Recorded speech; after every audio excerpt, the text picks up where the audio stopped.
Olá, irmão. Seja muito bem-vindo a Teós, sua escola de teologia. Estamos no quarto módulo, estudando Introdução à Teologia. Vamos para a nossa quarta aula e nela vamos estudar sobre as fontes da teologia. Como introdução ao assunto, é fundamental afirmar que esta é uma questão que determina todas as demais. A reflexão sobre as fontes da teologia não é periférica, ela é estruturante.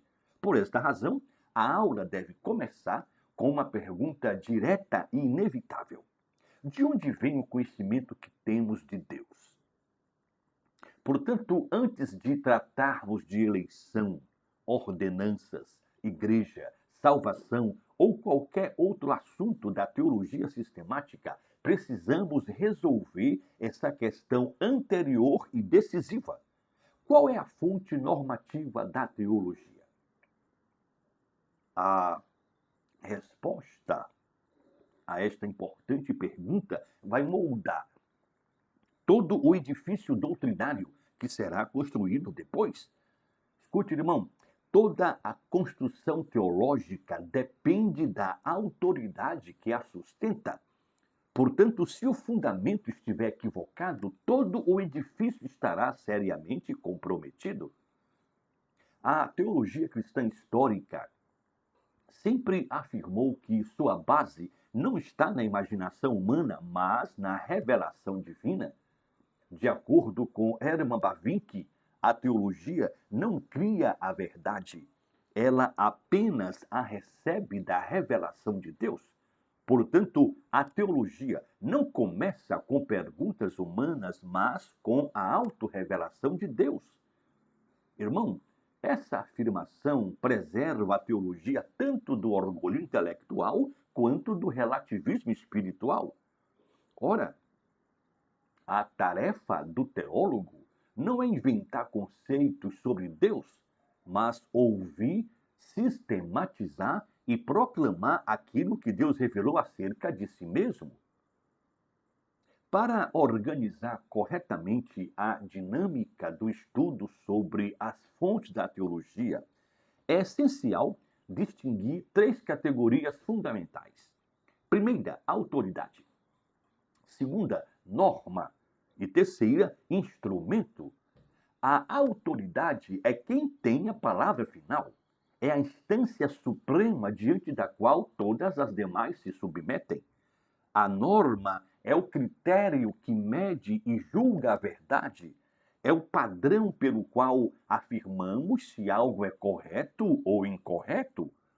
Por sua vez, o instrumento são os meios pelos quais compreendemos essa verdade. São ferramentas auxiliares e não instâncias soberanas. Quando essas categorias são confundidas, a teologia perde sua clareza, seu conteúdo, objetivo e fidelidade. Está provado que grande parte dos desvios doutrinários ao longo da história surge precisamente dessa confusão. Quando a razão humana deixa de ser instrumento e passa a ocupar o lugar da autoridade, nós temos o racionalismo. Quando a experiência pessoal deixa de ser iluminada pela revelação e passa a funcionar como norma, aparece o subjetivismo. Quando a tradição, que deve servir como testemunha histórica da fé, assume o lugar de juíza final, instala-se o tradicionalismo. Em todos esses casos, algo bom e legítimo é absolutizado e deslocado de sua função própria. E aí, quando a razão é deslocada para ocupar lugar de autoridade, três coisas muito graves acontecem. Primeira, a experiência pessoal passa a funcionar como norma. Segunda, a tradição assume o lugar de juíza final. E terceira, o caos doutrinário fica estabelecido. Por isso, ao estudar sobre as fontes da teologia, nossa preocupação não é meramente acadêmica, Nossa preocupação é profundamente pastoral. Então, definir corretamente autoridade, norma e instrumento é proteger a igreja de erros que afetam diretamente sua adoração, pregação, missão e vida prática. Escute, irmão, a teologia saudável nasce quando reconhecemos basicamente 4 verdades. Primeira, que Deus falou. Segunda, que sua revelação é a autoridade suprema. Terceira, que ela estabelece a norma da verdade. E a quarta verdade é que utilizamos com humildade os instrumentos adequados para compreendê-la. Somente assim nós teremos a possibilidade de construir uma reflexão teológica sólida, reverente e fiel ao Senhor da Igreja. E aí, com essa estrutura conceitual estabelecida, nós podemos avançar para o nosso primeiro ponto, que é a Escritura como fonte suprema e princípio formal da teologia. De início, é necessário fazermos uma diferenciação crucial entre fonte e instrumento. O que é fonte? Fonte é aquilo que origina o conhecimento teológico. Já o instrumento ou o meio é aquilo que transmite, organiza ou auxilia esse conhecimento. A teologia cristã é rigorosíssima em não confundir mediação com origem. Então, a posição da teologia histórica sustenta que a Escritura é a única regra infalível de fé e prática. Isso não significa que a Bíblia seja a única fonte consultada pela teologia. Antes, significa que ela é a única autoridade normativa e absolutamente isenta de erro. Portanto, ela é inspirada, infalível, inerrante, suficiente e totalmente autoritativa. Outras fontes, como a tradição, a razão, a própria experiência pessoal, podem e devem ser consideradas, porém, sempre de modo subordinado à palavra de Deus. Vale pontuar que o fundamento dessa convicção não é meramente confessional ou filosófico, mas eminentemente bíblico.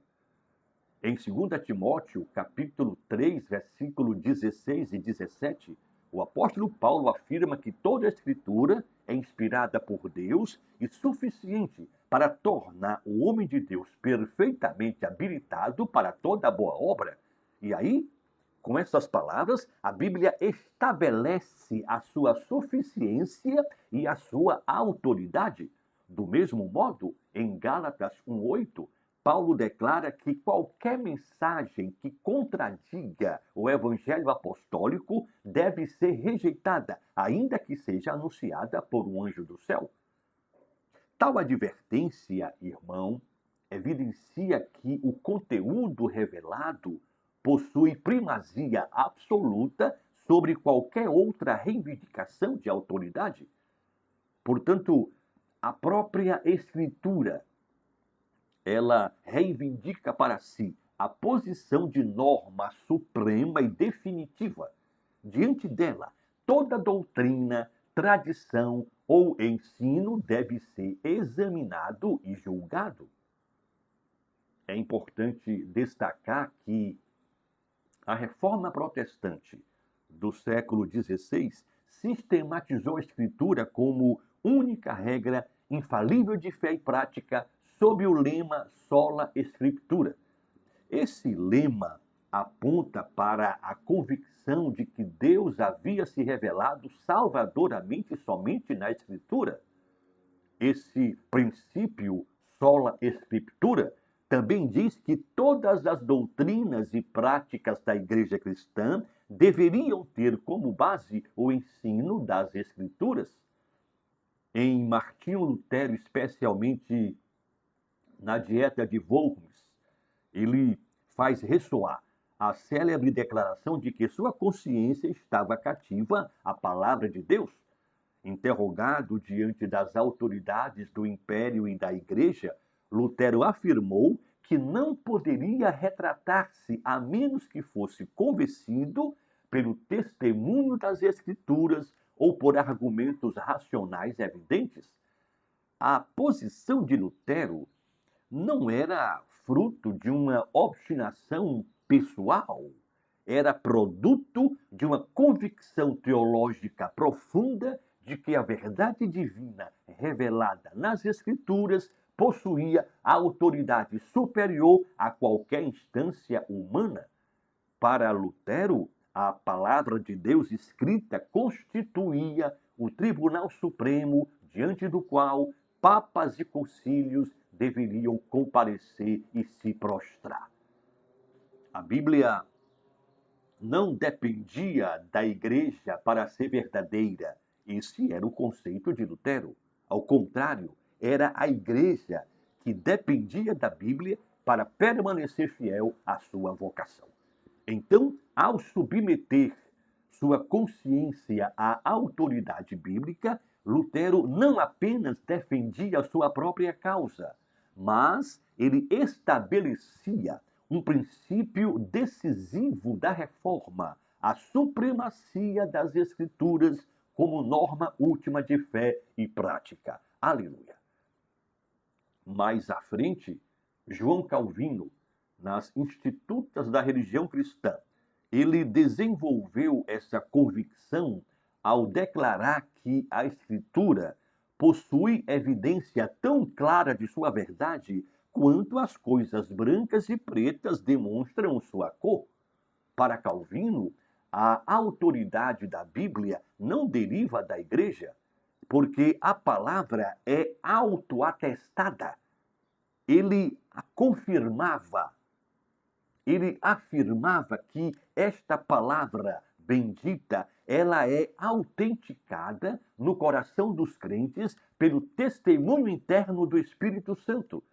Então, a certeza da autoridade bíblica não repousa em argumentos meramente externos, mas na obra soberana do Espírito Santo que sela a palavra no coração do crente redimido. Aleluia! No desenvolvimento posterior da teologia ortodoxa, essa convicção foi cuidadosamente sistematizada como o princípio formal da teologia. Vale ressaltar que todo o movimento da Reforma Protestante teve como fundamento dois princípios. O primeiro é conhecido como o princípio material, que foi a doutrina da justificação pela fé. Segundo, o princípio formal, que consistiu na autoridade suprema da Escritura como norma última de fé e prática.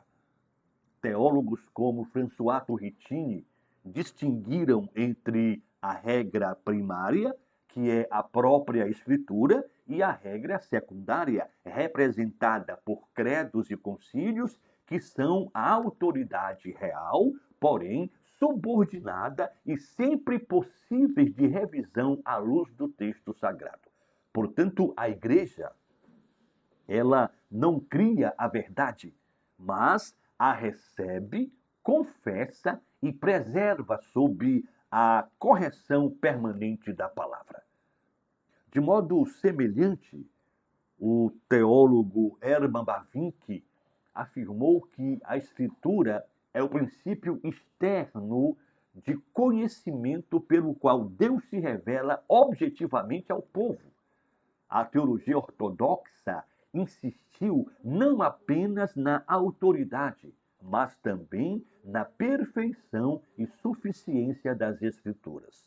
John Owen, ele sustentou que apenas na Escritura se encontra toda a revelação necessária para a salvação e para a vida piedosa, ainda que não tratem de modo exaustivo cada matéria concebível. Essa compreensão foi solenemente confessada na Confissão de Fé de Westminster, que declara que todo o conselho de Deus concernente a todas as coisas necessárias para a sua própria glória, para a salvação, fé e vida do homem, está expressamente declarada na Escritura, ou pode ser deduzida por boa e necessária consequência. Assim, a suficiência bíblica não implica desprezo pela razão, antes a ordena, a disciplina. A razão não é eliminada, mas situada, isto é, ela é colocada no seu devido lugar. A razão serve apenas como instrumento na interpretação, na sistematização e na aplicação revelada divina, sempre sob a autoridade normativa da palavra. Desse modo, a teologia oriunda da reforma protestante preserva simultaneamente a supremacia da Escritura, como também preserva o uso legítimo da reflexão racional, mantendo ambas em sua devida relação de subordinação e serviço à verdade revelada. Nos séculos 19 e 20, teólogos ortodoxos continuaram a afirmar essa primazia. Por exemplo, B.B. Warfield, ele argumentou de forma vigorosa pela inspiração verbal e plenária das Escrituras. De acordo com Warfield, uma vez que a Bíblia é a santa e poderosa palavra de Deus escrita, ela participa da veracidade do próprio Deus. Já Karl Barth afirmou que a igreja deve sempre ser julgada pela palavra de Deus e não o contrário. De modo categórico, Barth enfatizou a soberania da revelação divina sobre toda a construção humana. Entre teólogos contemporâneos, Sproul, ele reiterou que sola escritura não significa solo escritura, isto é, o fato de declararmos só a Bíblia não diz que estamos rejeitando a tradição da igreja e os concílios. Quando afirmamos sola escritura, nós estamos submetendo todas as coisas à norma infalível da palavra de Deus. John Fleming, ele desenvolveu uma abordagem perspectival em que a Escritura permanece a autoridade suprema que normatiza a razão, a experiência, a tradição, integrando-as sob sua luz normativa. Então, o princípio metodológico fundamental da teologia cristã permanece este: nenhuma doutrina pode contradizer a Santa Escritura. Ela não é julgada nem pela igreja, nem pela razão, nem pela experiência humana. Antes, ela julga todas estas coisas. Como afirma o grande teólogo Louis Berkhof, a teologia é uma ciência que recebe seus dados da revelação especial de Deus. Por esta razão, a Escritura não é apenas uma fonte entre outras, ela é o fundamento normativo e infalível sobre o qual toda reflexão teológica deve ser edificada, corrigida e constantemente reformada. Aleluia! Segundo ponto da nossa aula, fontes secundárias da teologia. A fonte primária é a palavra de Deus, mas existem fontes secundárias. Neste segundo ponto, nós vamos nos concentrar nessas fontes secundárias da teologia. Elas são autoridades derivadas e de função legítima no labor teológico, no trabalho teológico. A teologia cristã jamais sustentou um isolamento epistemológico da Bíblia, como se a Bíblia operasse num vácuo hermenêutico histórico. Já afirmamos que a declaração reformada de sola escritura não deve ser confundida com solo escritura. A escritura é a norma suprema e normativa, mas não é a única realidade envolvida no processo do conhecimento teológico. Existem outras fontes e elas exercem papel real e necessário, ainda que sempre subordinado à autoridade final da palavra de Deus. Entre essas fontes secundárias, nós vamos destacar 4 de especial relevância: a revelação geral, a tradição, a razão e a experiência pessoal. Cada uma dessas fontes secundárias contribui de modo distinto para a formulação e a compreensão da teologia cristã, oferecendo testemunho, mediação e aplicação da verdade revelada. Contudo, sua legitimidade está totalmente condicionada à conformidade com a Bíblia, que permanece como critério regulador, instância última de juízo. Então, longe de empobrecer a reflexão teológica, essa estrutura, fonte primária, fontes secundárias, ordena, preserva tanto a supremacia bíblica quanto a riqueza dos meios pelos quais Deus conduz seu povo ao conhecimento da verdade. Portanto, vamos falar das fontes secundárias, começando pela revelação geral. Já sabemos que a revelação geral é o conhecimento de Deus, que ele comunica de forma universal por meio da criação, da providência e da consciência humana. É chamada geral porque alcança todas as pessoas em todos os tempos e lugares, independentemente de terem acesso ou não à Escritura. O termo geral significa que toda pessoa está na audiência. Todo ser humano está exposto à revelação de Deus. Milhões de pessoas nunca viram uma Bíblia, nunca ouviram uma pregação da Escritura. Todavia, todas as pessoas têm vivido no teatro da natureza, onde Deus tem se manifestado a si mesmo a todas as pessoas.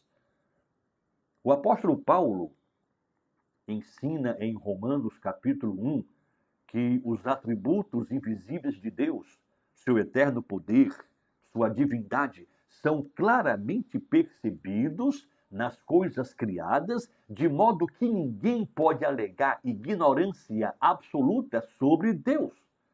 Assim, a ordem, a beleza e a complexidade do universo funcionam como testemunhas constantes da existência e da majestade do Criador.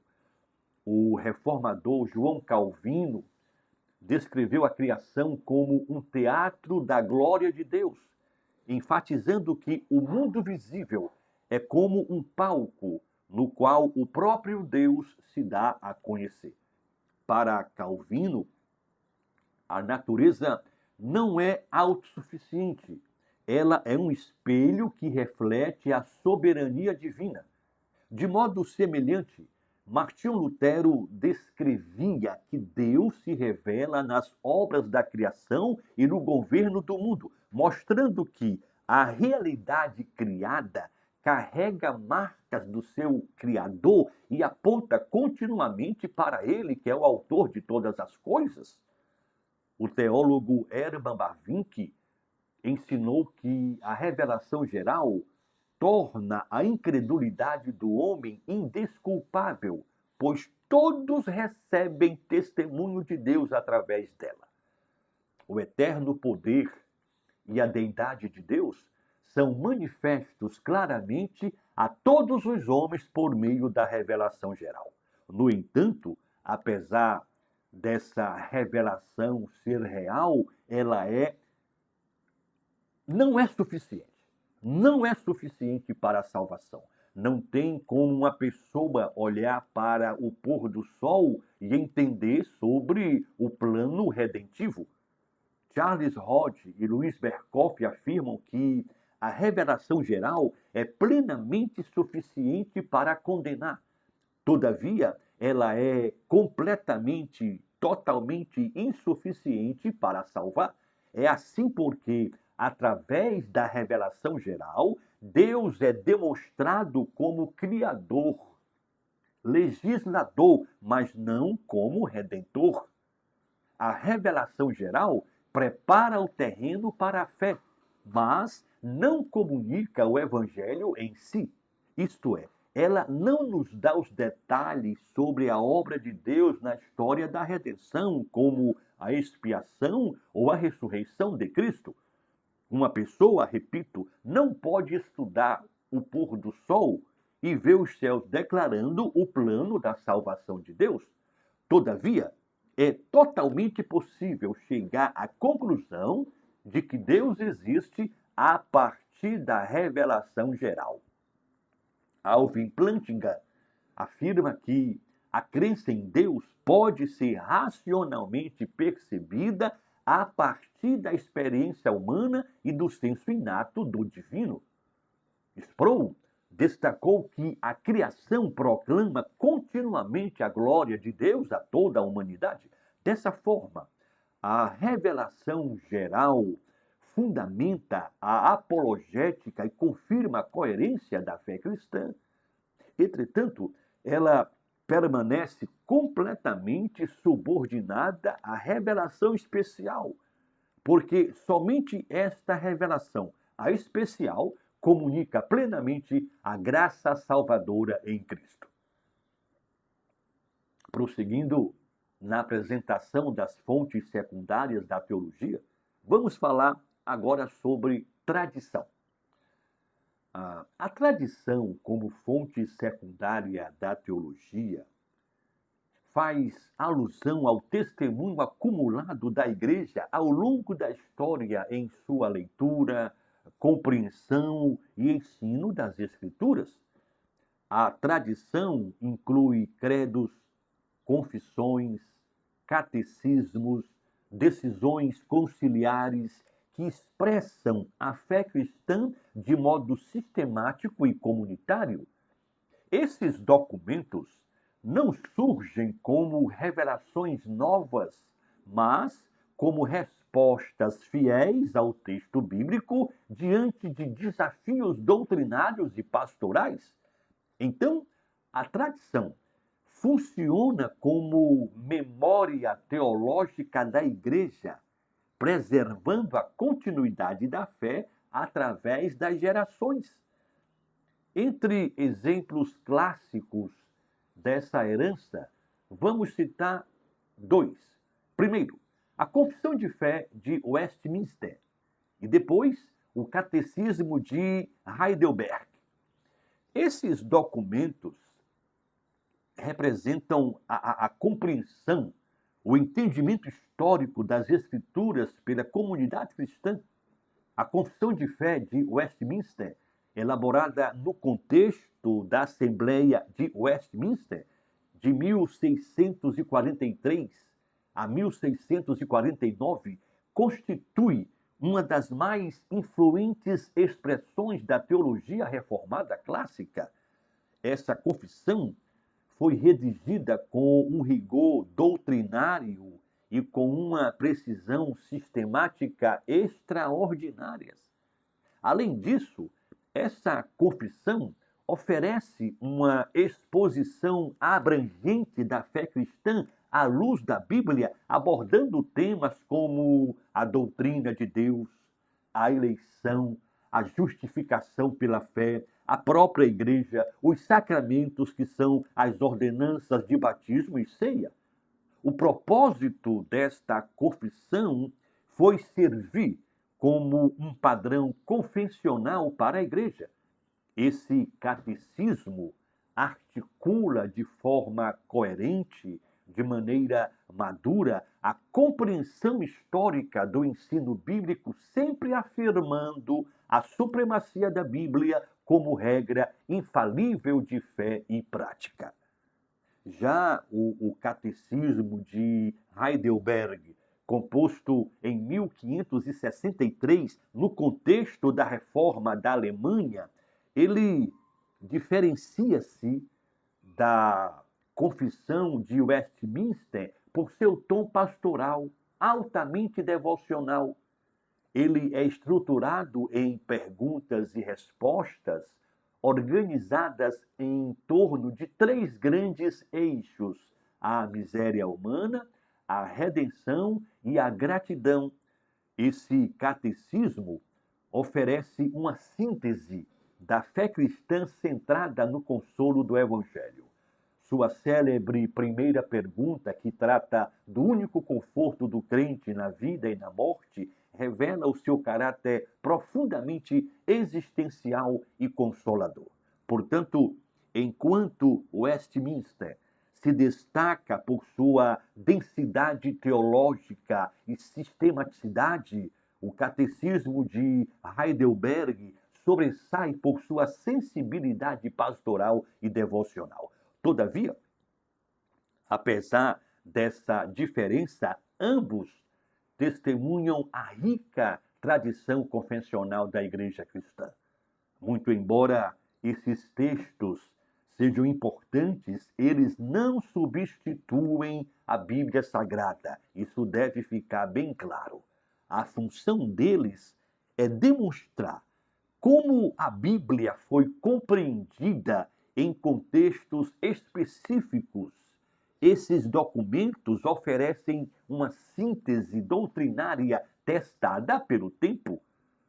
O historiador Yaroslav Pelikan resumiu bem essa ideia ao afirmar que tradição não é a fé morta dos vivos, mas a fé viva dos mortos, isto é, a voz contínua da igreja histórica dialogando com o presente.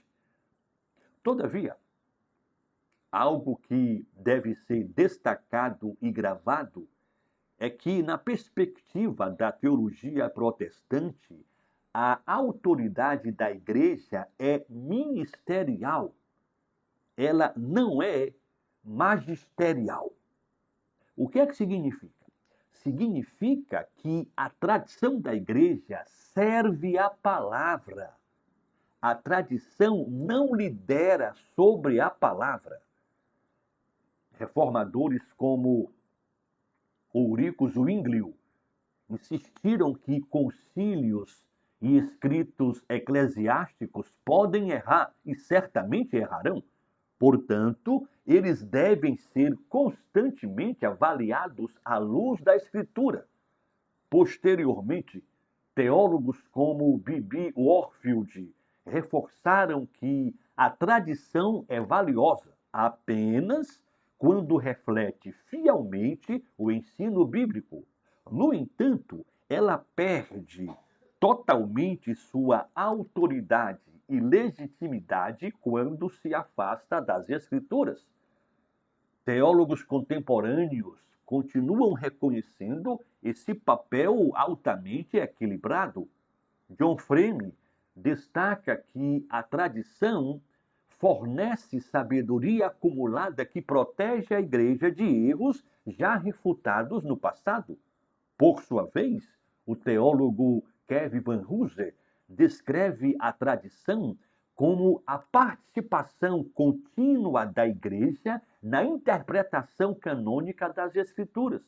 Desse modo, a tradição, ela atua como testemunha histórica qualificada e guia pedagógico.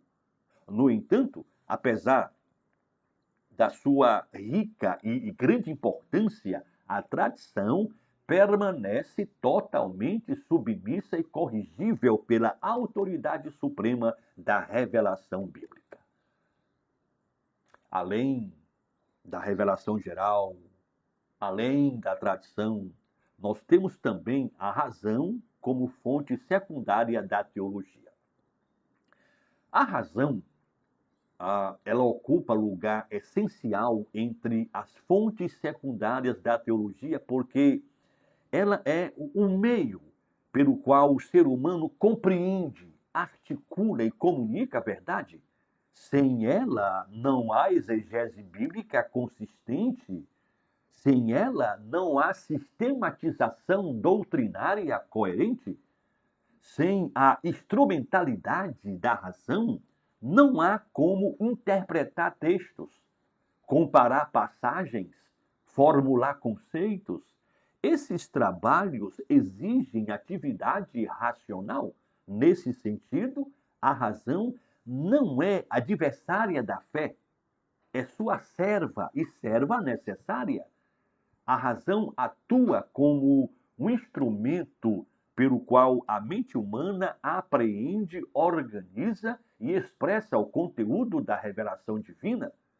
Hermann Bavinck afirmou que a razão não produz a verdade revelada, ela apenas reconhece e organiza. Escute, irmão, a diferenciação entre revelação e razão é fundamental, porque a fonte da verdade é Deus, não o intelecto humano.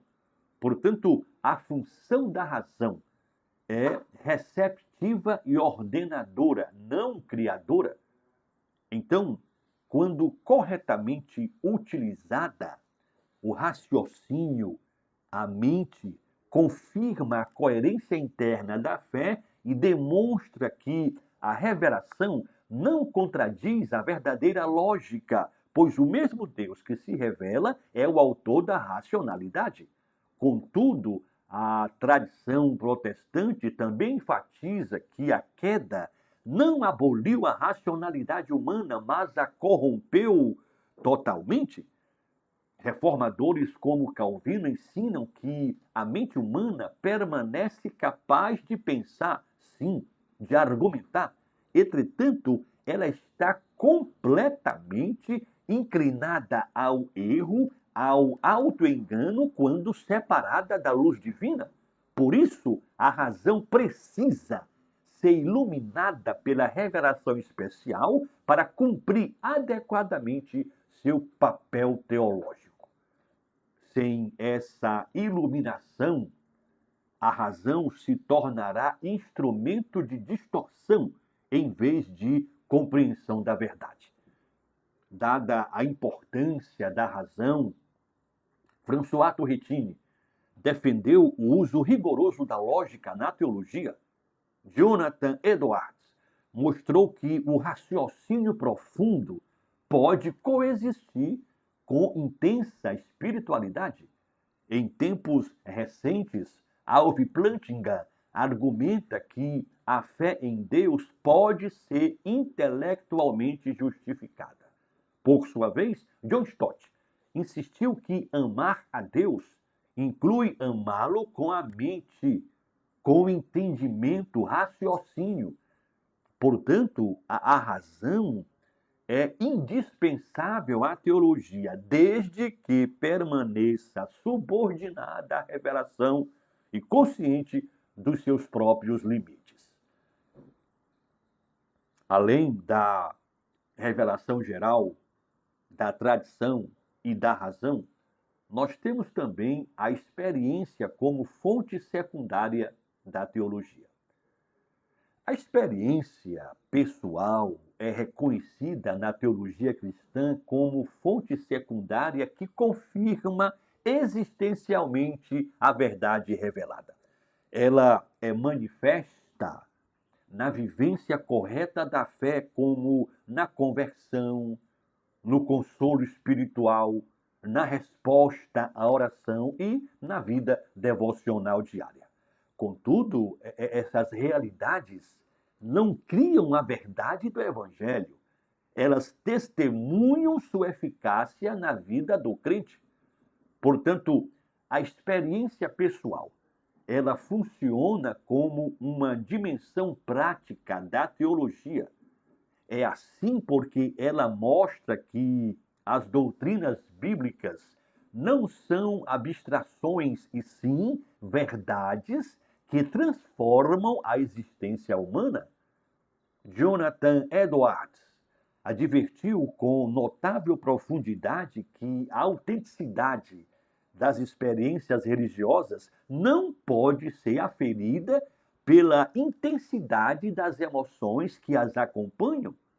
Em sua reflexão teológica e pastoral, ele reconheceu que afetos espirituais vigorosos como zelo, alegria, temor, comoção, podem estar presentes tanto em experiências genuinamente operadas pelo Espírito Santo, quanto em estados produzidos pela imaginação, pelo entusiasmo desordenado ou até pelo autoengano. Por isso, Edwards insistiu que o critério decisivo não reside na força subjetiva do sentimento, mas na sua conformidade objetiva com a verdade revelada da Bíblia.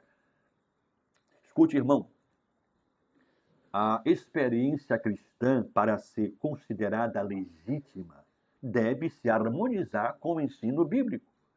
Ela deve exaltar a centralidade de Cristo conforme ele é apresentado na palavra. Além disso, Edwards sustentou que a verdadeira obra da graça se evidencia por frutos duradouros que refletem o caráter de Cristo, como a humildade, o santo amor, a obediência perseverante e a transformação moral concreta. Escute, irmão, emoções intensas podem impressionar momentaneamente. Todavia, somente a vida moldada pela verdade bíblica confirma a autenticidade da fé. Então, o que confirma a fé não é a intensidade das emoções, mas a conformidade desta vida com a verdade bíblica. Portanto, a experiência, por mais intensa que seja, não valida a Bíblia. Jamais esqueça que é a Escritura que julga, regula e autentica ou não a experiência. Essa verdade é importante porque ela preserva a igreja tanto do racionalismo árido quanto do emocionalismo desgovernado, oferecendo segurança. Escute, o crente é chamado não para desconfiar da experiência em si, ele é chamado para submetê-la com confiança ao crivo seguro e suficiente da palavra de Deus. Então, não é a Bíblia que deve se submeter à experiência pessoal, mas a experiência pessoal é que deve se submeter totalmente às Escrituras.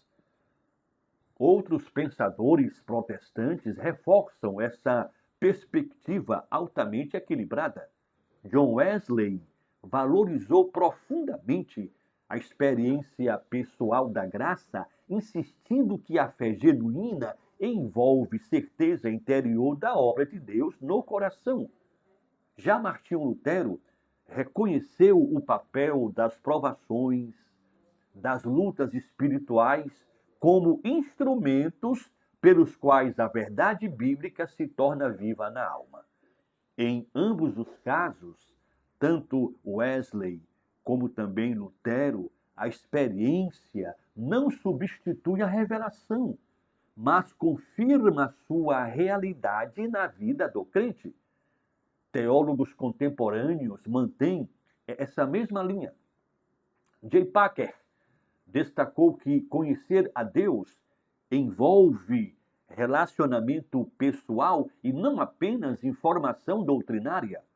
Timothy Keller enfatizou que o Evangelho transforma não só a mente, mas também os afetos e a prática diária. Então, a experiência legítima à fé é coerente. A experiência, ela é aceita, mas não define. A experiência legitima, sim, a fé, todavia, não legitima a fé, não define a fé. ela é fruto da revelação recebida, não sua fonte normativa.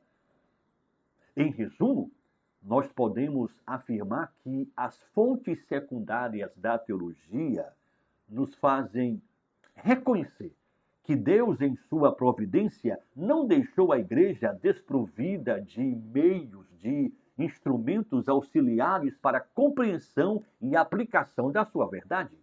Cada uma dessas fontes secundárias exerce um papel real e altamente legítimo. Elas enriquecem a reflexão teológica, servindo à edificação do povo de Deus. Todavia, essa edificação acontece desde que permaneçam devidamente subordinadas à autoridade normativa das Escrituras. Se assim acontecer, essas fontes, longe de competirem entre si, operam em ordem, operam em dependência, contribuindo para uma apreensão mais plena, mais fiel da revelação divina. É precisamente nesse contexto importantíssimo que se impõe o próximo ponto da nossa aula, que é compreender como essas fontes distintas em natureza e função se articulam de modo orgânico e coerente na tarefa teológica. Portanto, o nosso terceiro ponto é a integração das fontes da teologia, ressaltando a hierarquia e a coerência. A integração das fontes da teologia, tanto fonte primária como fontes secundárias, é o ponto em que se percebe que a reflexão teológica não depende de um único elemento isolado. A reflexão teológica, ela depende de um conjunto ordenado de meios pelos quais Deus comunica e confirma a verdade. Na teologia cristã, irmão, essas fontes são organizadas em estrutura hierárquica. Em primeiro lugar, temos a Bíblia Sagrada como autoridade suprema e norma final. Ela é a fonte primária. Depois, abaixo dela, temos a revelação geral, a tradição, a razão e a experiência pessoal. Vale pontuar que essa ordem secundária não é arbitrária.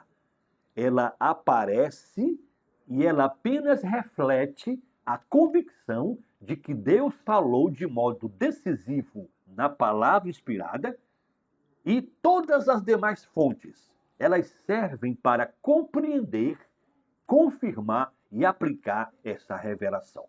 Então, essa organização não diminui as fontes secundárias, pelo contrário, posiciona cada uma delas em sua função apropriada. A revelação geral testemunha universalmente a existência e o poder de Deus. A tradição preserva a sabedoria histórica da igreja.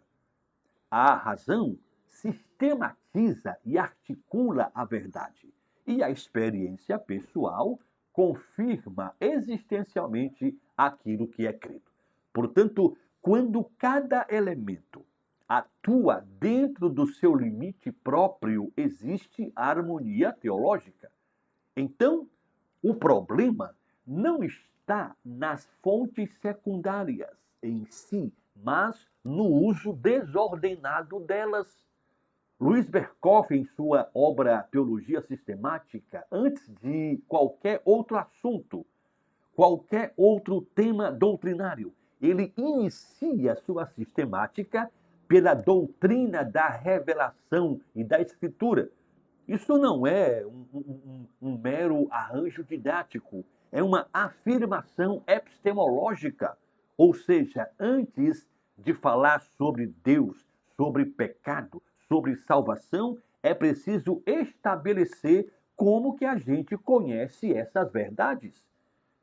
Em sua sistemática, Berkhoff deixa muito claro que sem o fundamento revelacional, toda a teologia se tornaria especulação filosófica ou uma construção subjetiva. Vale salientar que essa prioridade metodológica de Berkoff já era defendida por teólogos clássicos. Por exemplo, Calvino insistia que o verdadeiro conhecimento de Deus depende totalmente dele mesmo se revelar. François Turretini estruturou sua teologia começando pela questão da Escritura como princípio cognoscitivo da teologia. Portanto, Calvino e Turretini entendiam que o método determina o resultado. Isso significa que, se o ponto de partida estiver errado, todo o sistema se tornará instável. Interessante é que teólogos posteriores mantiveram essa mesma lógica. Charles Hodge comparou a teologia a uma ciência que coleta dados, sendo a Bíblia a fonte primária desses dados. Hermann Bavinck destacou que toda formulação doutrinária depende de um princípio revelacional anterior.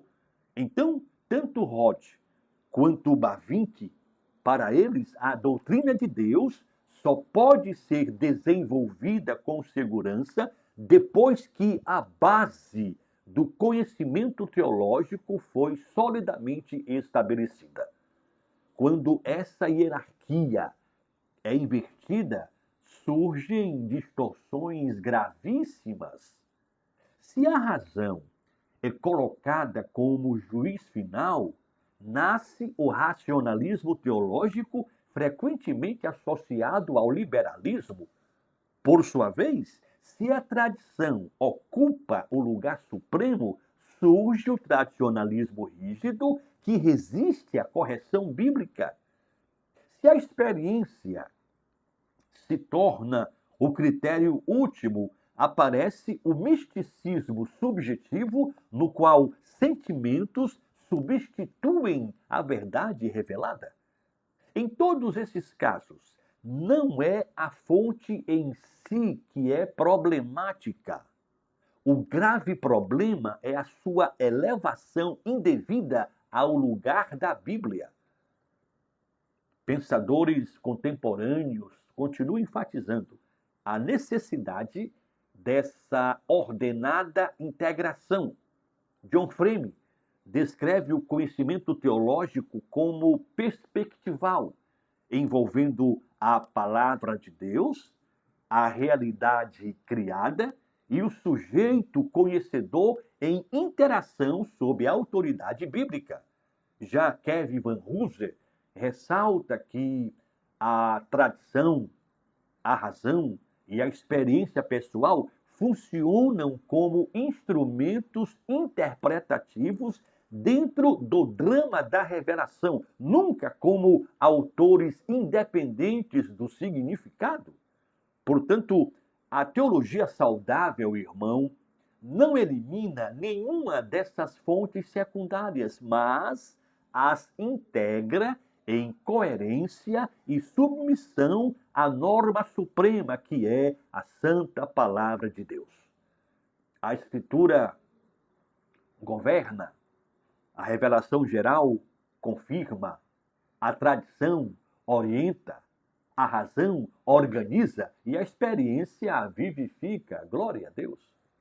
Quando essa ordem é preservada, a reflexão teológica permanece fiel, equilibrada e espiritualmente frutífera. Todavia, quando essa ordem não é preservada, o caos fica estabelecido.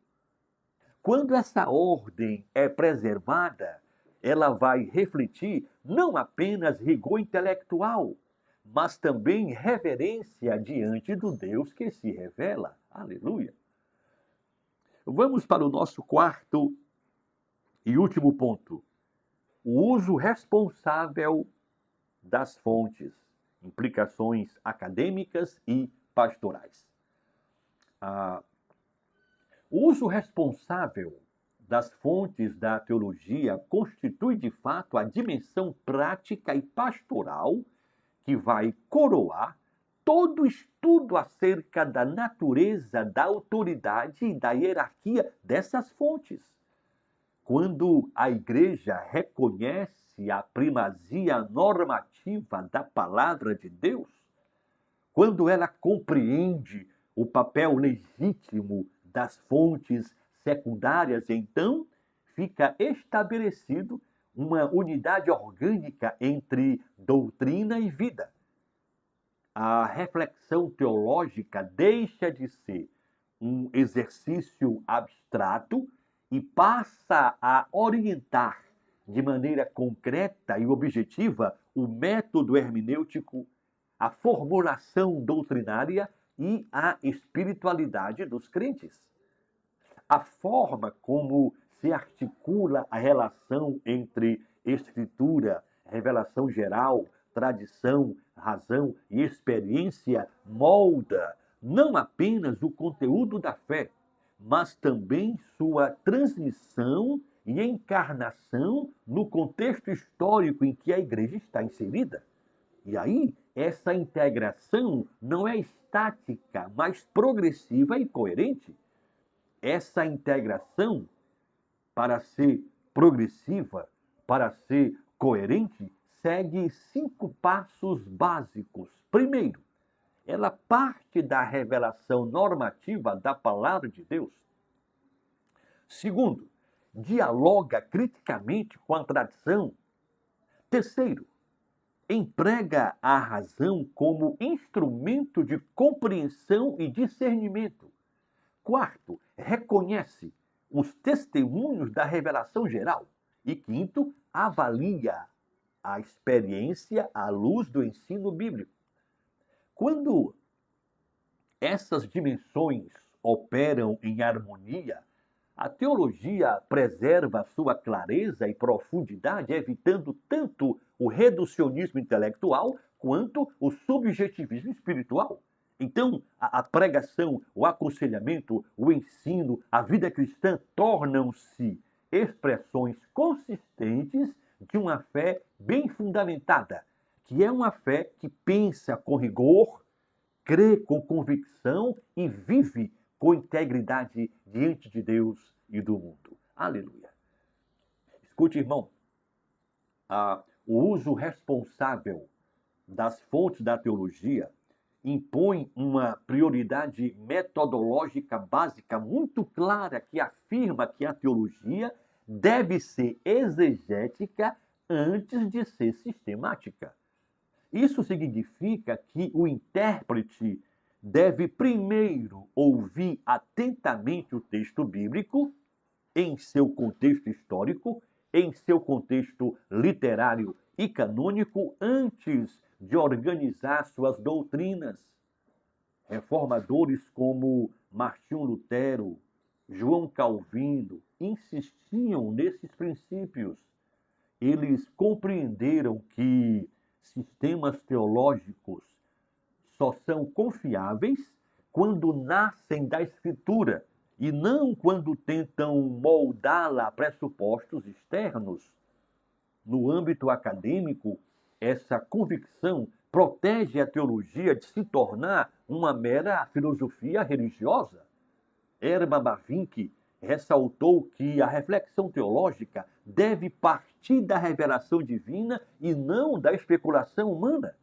De modo semelhante, Charles Hodge afirmou que a tarefa do teólogo é coletar e organizar os dados da Bíblia, assim como um cientista organiza dados da natureza. Portanto, o compromisso com a fonte correta garante a legitimidade do resultado. Pastoralmente, essa estrutura também é decisiva. Toda a prática, toda a experiência ministerial, como o aconselhamento, o cuidado das vidas, decisões eclesiásticas, tudo isso deve sempre ser interpretado e realizado à luz da palavra.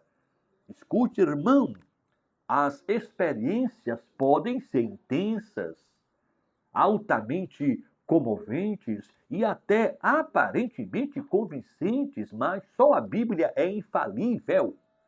Apenas a Bíblia é a norma última da fé e da prática cristã. Por isso, teólogos como Jonathan Edwards advertiram que vivências espirituais precisam ser examinadas por critérios bíblicos para não serem confundidas com verdade. Experiências, emoções não podem ser confundidas com verdades. A tradição cristã, por sua vez, ela deve ser ancorada como uma herança preciosa da igreja, mas sempre examinada pela Bíblia. Os grandes catecismos da igreja não têm a palavra final. Quem tem a palavra final sobre vida, prática cristã, doutrina, é a Santa Bíblia. Confissões de fé, credos, escritos históricos funcionam como guias confiáveis, porém não são infalíveis. B.B. Warfield defendia que a tradição ela é valiosa, claro que é, precisamente quando essa tradição reflete fielmente a Bíblia. Todavia, essa tradição, ela perde a sua autoridade quando se afasta da Escritura. Então, o respeito pela história da igreja nunca deve se transformar em submissão cega. A razão também precisa ser usada com muita responsabilidade.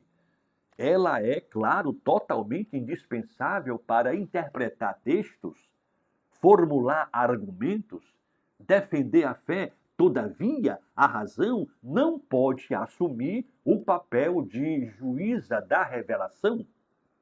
Alvin Plantinga demonstra que a fé pode ser racionalmente defensável. François Turretini diz que o raciocínio rigoroso pode servir fielmente à teologia quando submetido à autoridade bíblica. O teólogo contemporâneo Kevin Van Hooser resume bem essa perspectiva ao dizer que a teologia é a ciência que aprende a falar de Deus segundo a palavra de Deus. Essa definição de Van Hooser mostra que o critério decisivo não é a criatividade humana, mas a fidelidade à revelação divina.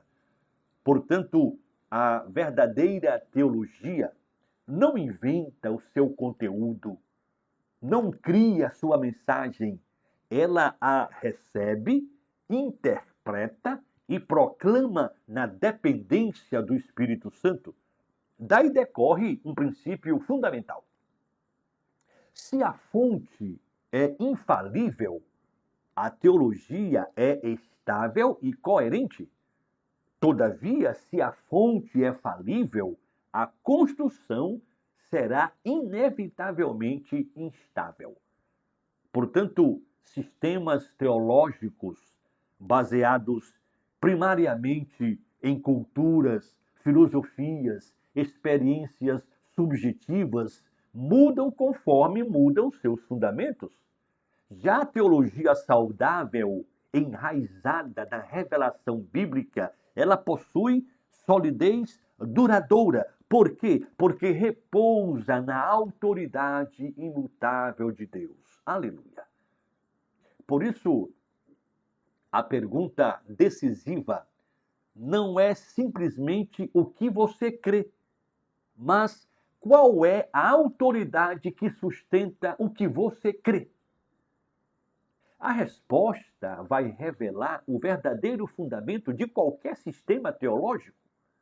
Escute, irmão, doutrinas só possuem peso real quando apoiadas na palavra divina e não apenas na tradição denominacional, na preferência pessoal ou no conselho cultural.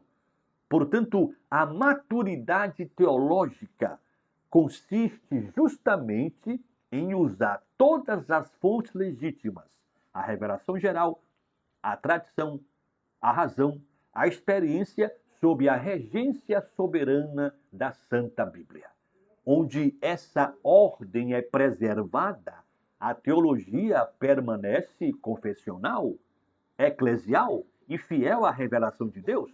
Nesse equilíbrio, a igreja pensa com profundidade, crê com firmeza e vive com autenticidade, demonstrando que o correto uso das fontes não é apenas método acadêmico, mas um caminho de fidelidade espiritual. Aleluia. Ao concluirmos esta quarta aula, nós somos conduzidos a reconhecer que o labor teológico não é uma mera construção intelectual, é uma resposta reverente ao Deus que se revela. Fazer e estudar teologia é um ato de adoração, é um ato de culto no qual a mente e o coração se inclinam diante da verdade divina.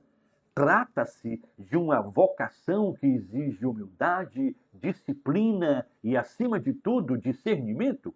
É assim, pois nós estamos lidando com realidades eternas que transcendem nossas limitações e desafiam constantemente nossas pressuposições. A maturidade teológica se manifesta quando existe submissão sincera à voz de Deus, quando há zelo pela pureza da fé. Aleluia! Essa tarefa requer também, irmão, consciência histórica e responsabilidade comunitária.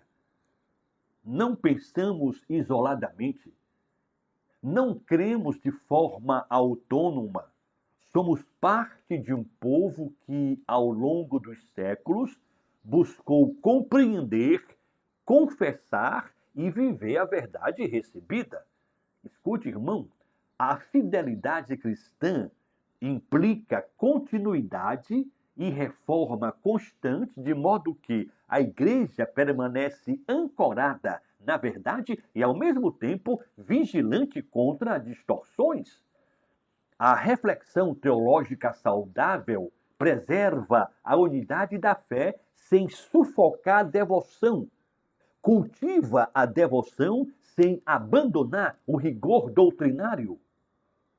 No âmbito pastoral, essa compreensão se traduz em prudência, equilíbrio, clareza. Escute, irmão, aquilo que ensinamos, aconselhamos e proclamamos deve refletir convicção firme, espírito manso, evitando tanto a rigidez inflexível quanto a superficialidade complacente. A igreja necessita de líderes, de pregadores, pastores, membros que pensem com profundidade, amem com sinceridade e vivam o evangelho com coerência. Esse estilo de vida vai demonstrar que a verdade cristã não é um sistema abstrato, é produto de uma vida transformada pela bendita graça do Senhor. Por isso, irmão, somos chamados à responsabilidade sagrada de manejar corretamente as fontes do saber teológico, discernindo sua natureza e o seu devido lugar. É imperativo jamais confundir sua ordem nem permitir que aquilo que é auxiliar ocupe o centro que pertence unicamente à revelação escrita de Deus, que é a Santa Bíblia. Somente quando mantemos a Bíblia Sagrada acima da revelação geral, da tradição, da razão e da experiência pessoal, nós preservamos a pureza da fé e a segurança da igreja. Ó irmão, que o nosso firme compromisso seja o de usar cada recurso com gratidão e discernimento. Todavia, sem esquecer de sempre render obediência suprema à palavra que permanece para sempre. Aleluia. Espero que essa aula tenha abençoado ricamente sua vida. Oro para que ela coopere para aprofundar o seu conhecimento. Não esqueça em clicar em concluir a aula e responder o questionário. Na próxima aula, se o Senhor permitir, nós iremos estudar sobre os métodos da teologia. Até lá, irmão. Grande abraço.